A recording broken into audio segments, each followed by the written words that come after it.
Hi friends, Laura here. I'm here today to do my second top reads of the year video. You're probably saying why? Because I read over 200 books this year and I didn't feel like I could succinct it down to 10 books.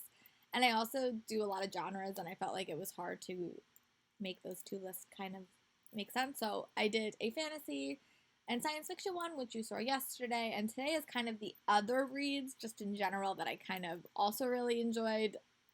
So yeah, I'm going to stop with the explanation. Again, these are just my opinions, but I hope you'll consider checking the books out. So let's dive into it. So the first book that I'm going to chat about is one of the first books I read this year, and that is the Unmapped Chronicles, Casper Talk and the Everdark Wings. Here is a pretty picture. I got an arc of this and then I wound up donating it to my students before COVID, made my life go all kaflooey. But here's a picture.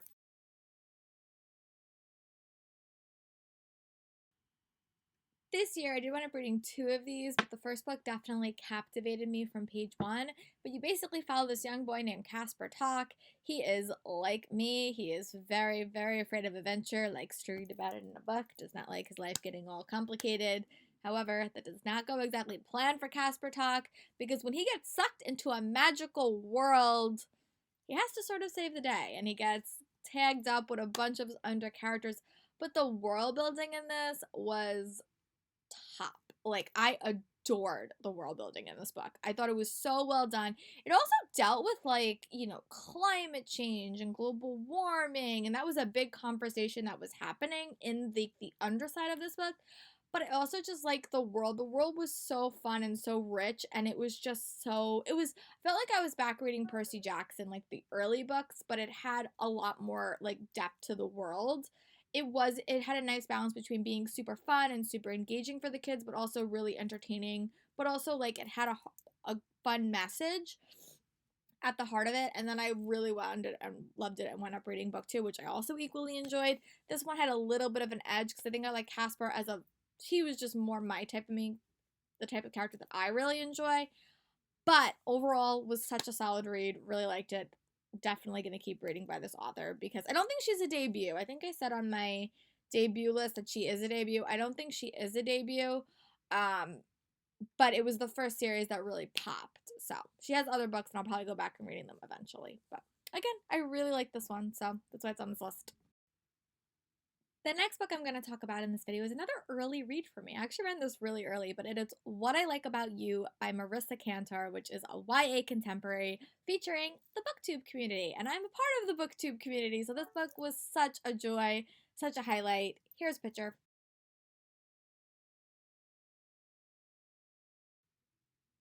I got this book at ALA right before the world shut down. But it basically follows this girl, and she's like an Instagram bookstagrammer, and she kind of like sets up her bookstagram so she makes cupcakes to kind of match the book, which I thought was a cool design concept. I was like, that's a cool idea for a bookstagram. Too bad I can't bake. But it sounded really, really cool. And then she wound up having this relationship with like a guy online that she's known for a couple of years. And then it kind of translates into like a real life relationship, which she is aware of and he's not. So it's kind of like a You Got Mail retelling. I will say that it screamed a little bit of that. I read a couple of You Got Mail retellings this year that I liked. This one was definitely one of the ones I really liked. But it also dealt with like the book community, and I like that. It also had like a lot of like family drama. She was a great author. She must be involved in the book community, or I think she was like a blogger at some point because it was very, very realistic to me. I mean, what I do, I felt it was super realistic. I mean, I also do YouTube and other things, but that community I felt like she really got. And then they had to go to BEA and they had to meet up at BookCon. I thought it was great. Put a smile on my face. The romance made me smile. It was a great read and it just was awesome. I know some people were saying like they struggled with the friendship dynamics because she kind of iced her friends in the middle of the book. But I just think, being a teenager, it happens. So, but I also did like that, it had elements of like your virtual friends versus your real life friends, which I have a lot of virtual friends because I meet them at conventions and then we just kind of talk all year. But overall, it was great. I really liked it. I wound up giving it 4.5 stars. We'll definitely check out her next book in the future, which I think has to do with theater, which totally here for. speaking of You Got Mail retelling, here is another You Got Mail retelling, or loosely inspired by that. But it's Tweet Cute by Emma Lord.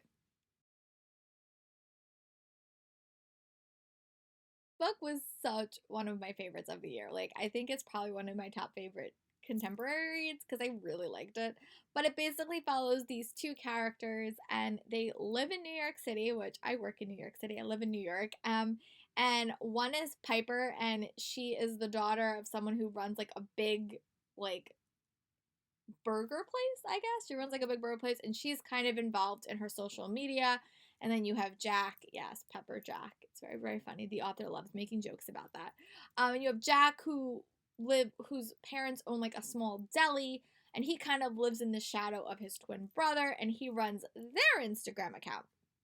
When it's revealed that these two places have the same grilled cheese recipe, hilarity, drama, Instagram, Twitter war occurs. But then there's also the element that these two people are also speaking on an app, and they know each other in school.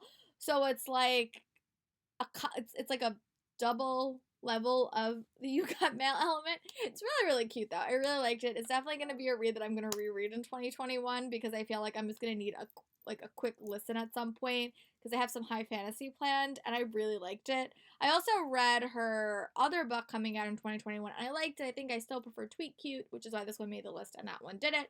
But definitely check this book out if you need a fun read because it is quite fun. And since I can't go to the city right now, I'm going to use this to go imaginary back to the city. So the next book on this list is one that I'm really happy that I picked up. This is the author's second book. The first one, I didn't love Hot Dog Girl, but I have to admit, Verona Comics by Jennifer Dugan was really impressive to me. So this is basically like a Romeo and Juliet inspired read. I will say right off the bat, this book does deal with harder topics. It does deal with anxiety. It does deal with suppression. It does deal with suicide thoughts. So just kind of go into that knowing.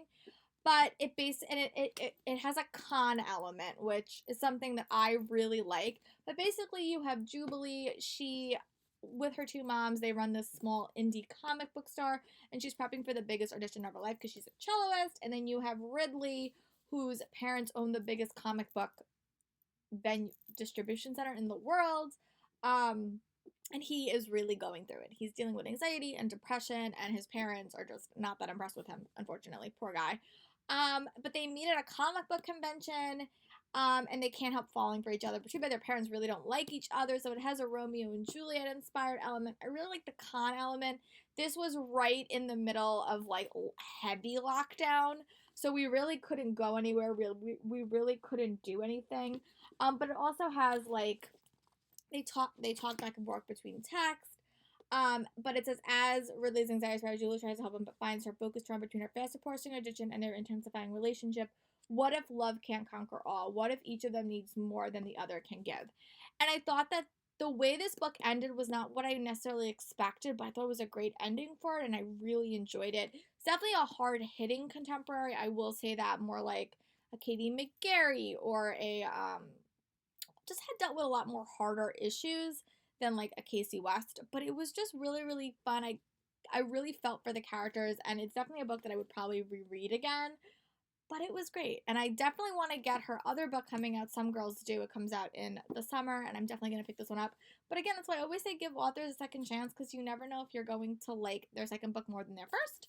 This one was definitely high on my list, and I haven't heard a lot of people talk about it, probably because it's not a super fun and fluffy contemporary. It's more like a hard-hitting one, but I would definitely recommend if you emotions can handle it, because it definitely is a hard-hitting read for sure. The next book I'm going to chat about in this video is another sequel. So this is the sequel to American Royals, and it's Majesty by Katharine McGee. Here's a pretty picture. I remember really liking book one in this series, but book two for me definitely was a step up. And I'll say it's a step up because the romances that we had were not the romances we wound up with was not the romances I sort of predicted we would wind up with. That was sort of cool to me because I normally kind of go into these contemporaries saying, okay, well, these people are going to wind up together. But because this book was really different, for those that don't know, it basically follows what if George Washington was crowned king and not president, and you have you have a ruling line, and then at the very end of the book, something happens, and you're gonna have a female queen, and then she gets put onto that path a little bit quicker. I won't say what it is because it's kind of a spoiler. But she gets put on that path a little bit quicker. So this is kind of the aftermath of that and her getting ready to be queen. And it dealt with a lot of like behind the scenes, like, oh, are we ready to have a girl a girl queen, and that whole stuff. But also the romances were really interesting. I still really like Sam. I still really like the lead girl, who I can't think of her name right now, and I love her best friend. I really could not stand Daphne throughout this whole book, but I didn't like her in the first book. But all their romances were super interesting. I would love a book about Jefferson. It's gonna sound so bizarre, but Jefferson is like one of those characters that's just sort of clueless. I really liked him though, so I would love to see if we could get like a spin-off of book for him, because he is the only character or the only teen in this book that we didn't really get a point of view from him, and I liked him a lot, so I'd like to see him eventually get a point of view.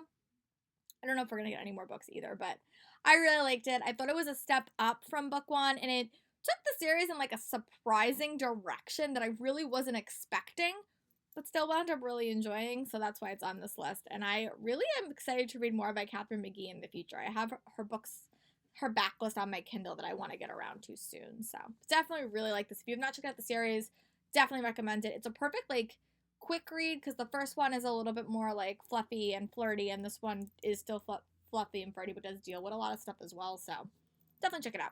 The book I'm going to chat about is Moment of Truth by Casey West. Now, I would recommend, if you choose to read this book, to not read the summary, because the summary is really confusing, but I really like this one. Basically follows this girl named Hadley, and she is a very competitive swimmer. She's very, very focused. But when someone starts messing up her track meet, so this is basically book 3 in the companion series. Like, book 1 was Love, Life, and the List. Book 2 followed the Hollywood element, and book 3 follows Hadley, who's a swimmer in this town. And Heath, I think his name is Heath Hall. Is his name Heath Hall?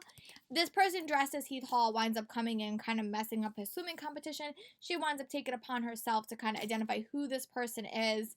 And it's like, is this person someone she likes? Is this person someone she doesn't like? It kind of ties back to the other 2 books in the series.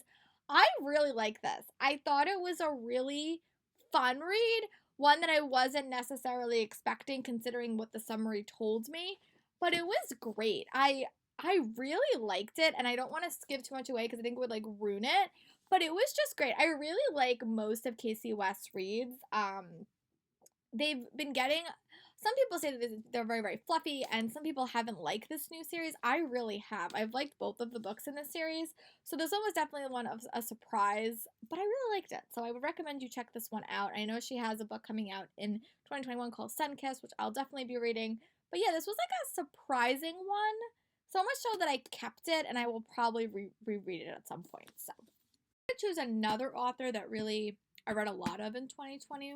It would be China Messenger. I read quite a few of her books, especially in the series. And the standout book for her was definitely Legacy by this author. This is the 8th book in the series. I can't really give too much away because it's the 8th book in the series. But I really love this middle grade series. Like, I love it a lot. It basically follows this girl named Sophie. She realizes she's an elf, really unique elf at that. And it kind of follows her on an adventure. And this book was the one that kind of changed the game. We're waiting for book 9. I have book 8.5. I actually have to start reading because it's an element to the story that is going to be revealed to me. But I really like this one. I think I like this book a lot more than Flashback, which I also read this year. I read Nightfall, Flashback, and Legacy. And Flashback was not my favorite. This book definitely was like a very, very big step up. Might be because my romance became a little bit more prevalent in this book. I don't want to talk too much spoilers, but there is a romance parent that I'm looking for. It's not the main romance parents as of right now, I'll say that. So, book 7 was a little bit slower, very focused on the other relationship, and I struggled with it a little bit. But this one I really liked. I can't say too much like why I liked it, but I really did, and I'm really excited to keep reading this series. And it definitely might, if I ever do that list, like my top 5 fantasy or middle grade series, this series will probably make that list. So, yeah, for sure. So I couldn't choose between these two books, so I'm just gonna kind of talk about them together because they're by the same author and they both fulfill like different sides of my romance that I like. So the author's Aaron Hahn, and the books are More Than Maybe and You'd Be Mine, which here are the pretty photos.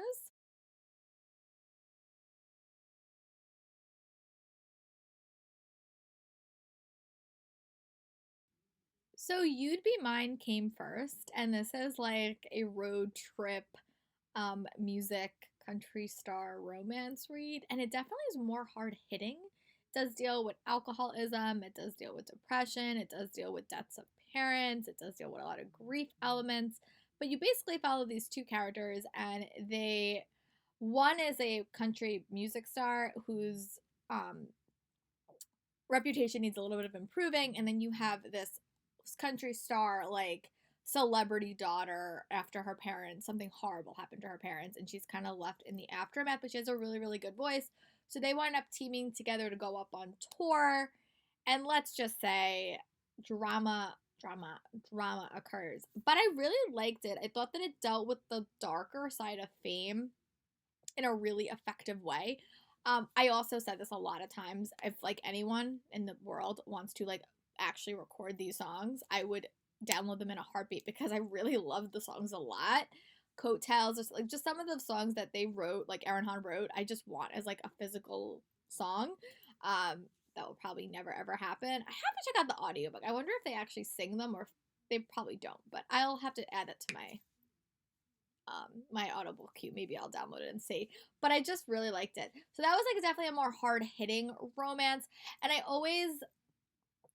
there's one type of hero I don't like the overbearing, potentially abusive hero. And I find that a lot in like I guess like older adult and I just really that really turns me off. Like I don't like it. So I think the reason I put off reading this is I was so afraid that he was going to be that type of guy. He's not. Like, this is not what that is.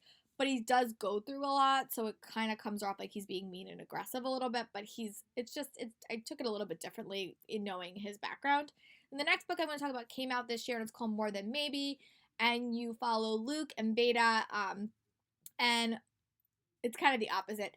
Luke is the son of a very popular British music star, and you have Veda who helps run this like music studio, and Luke works on a podcast with his twin brother. His twin brother is amazing. Again, another twin dynamic. If you haven't known, I love twins. And they wind up working together on a project. And this is definitely more the sweeter side of the romance spectacle, but it also talks about more about the backside of Veda wants to be a music writer, working like Rolling Stone or something. So I really like this one. I thought they were different. We're actually getting a sequel to this one coming out in September. I asked her myself on Twitter. It's coming out. It's called Never Saw You Coming. And I really am excited for that. But these are like two sides of the romances that I like. Definitely deal with more hard-hitting issues. Definitely both of them, actually, to be honest, because Veda deals with a lot of family drama. But I really liked it. So these tied for one place. Solid reads by Aaron Hahn. Again, if you need something that's not as sweet and fluffy, but is just like a fun read, but has like some emotional heart, definitely check out Aaron.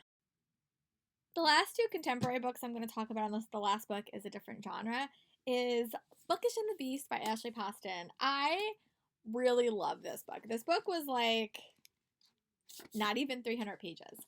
So I loved Geekerella. I think I read Geekerella like 3 different times at this point. I liked Princess and the Fangirl, but I didn't love it. This one, however, is a Beauty and the Beast retelling, and I was here for it. I love Rosie and Vance, but basically Vance is the Beast, Rosie is Belle in this retelling. You have a dog named Sasha, who is forever in the mix. But Vance is the character you've met in a couple of times. He's the bad boy in the Starfield series, and he winds up moving into this house to kind of again rehabilitate his bad image, or kind of get out of the starlight. And Rosie winds up finding Sasha somewhere and winds up bringing her home.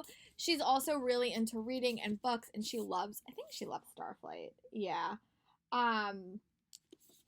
but they wind up destroying one of the Starflight like older manuscripts, and they have to wind up working together to kind of patch that up for the owner of the house, because isn't actually Van's house. I'm doing a really bad job of explaining this one, but I love this one. I really liked it. I think it's probably one of my second favorite in the series, but it was just really good. I wound up giving this book 5 stars. It was great. I love their romance. I love how fandom heavy this was.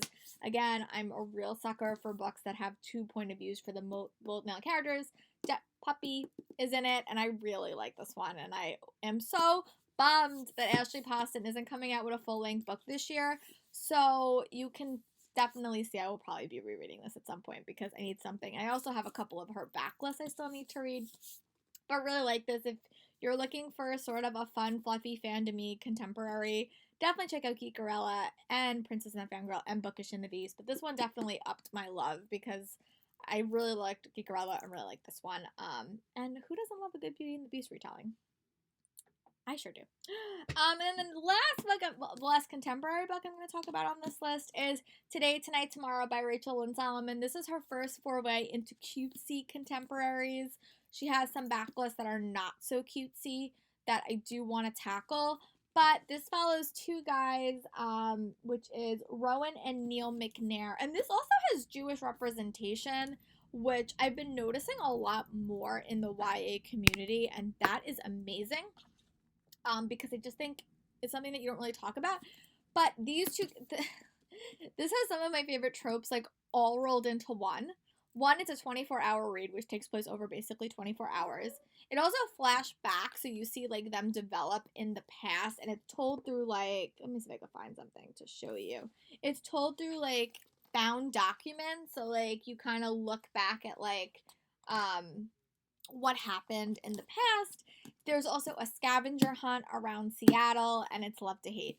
But basically, these 2 people are competing to be valedictorian, Ronan and Neil. One gets valedictorian, but the next thing is, I think it's called Howl, which, like, you know, you're basically competing, and she feels like, okay, if she wins Howl, it will kind of even itself out, or whoever didn't win the valedictorian will win Howl, and it will kind of even itself out. It was a great read. Loved it. Total great. I read it in like 2 days. I flew through it. I really, really enjoyed it. I love the characters. I love the structure. And it was great. I felt like even though it was like a 24-hour romance, I still felt like I understood the character so well because of the flashback stuff that Rachel Lynn did. So I really liked it, and I am so excited for her next book, which I think is called We Can't Stop Meeting Like This, and I definitely have to go back and read her backlist, which I will be doing in 2021, hopefully. Video incoming, just keep a nose out. The last book I'm going to chat about in this video before I kind of wrap it up and give you guys my top 2 reads of the year for this list is The Tower of Nero by Rick Riordan. I really like this book. So for those that don't know or have been living under a small rock, this book is actually wrapping up the entire Percy Jackson canon, which is about 15 books. So I am looking at this book as a series ender, like a book series ender, and not like a concluding novel for an entire series. But overall, I thought this book did such a good job. I thought it really wrapped up Lester or Apollo's story so well. It also did tie in and connect back to the other characters in the series throughout the whole book. As you can see, this book has some great quotes. Rick Riordan is such a fun writer. And in a year that we have lost so many authors that have had some bad behavioral issues, I still love Rick Riordan. I think he's great, and I think his diversity is awesome. I loved seeing where Apollo went. It was just a really, really great read. And I'll talk a little bit about this in my series wrap-up when I talk about that, because this one will definitely be on that list. I was actually waiting to film this video for this, because I was pretty sure I was going to make it. But I love this world. I love these characters, and it was just nice to see them get a concluding thing. I like seeing how much Apollo grew, and my project for 2021 is to reread all 15 books, which will probably take me about 2 years, but I am going to try to do that. So let's take a look back, and I'm going to give you guys my top contemporary read of the year, and then my top non-contemporary read of the year. So let's look at that list. Drum roll, please. I think my favorite contemporary read is probably More Than Maybe by Erin Hunt. Tweet Cute is like a close second. I will say that. I think it's a close second. So those two are really tied. More Than Maybe and Tweet Cute are pretty much tied. I really liked both of those. And then my non-contemporary read, again, it's really hard.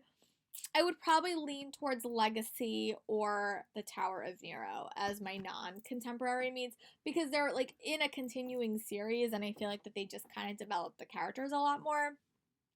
So, wrapping up this whole year, if I had to pick my top 5 books, it would be Chain of Gold, Tweet Cute, More Than Maybe, Legacy, and Tower of Nero as my 5 top reads of the year. But thank you guys for watching. Sorry I lost my hat. I'm filming this in post. But let me know in the comments what are some of your favorite non-fantasy or science fiction reads of the year, and I'll talk to you guys tomorrow for my next video. Bye guys!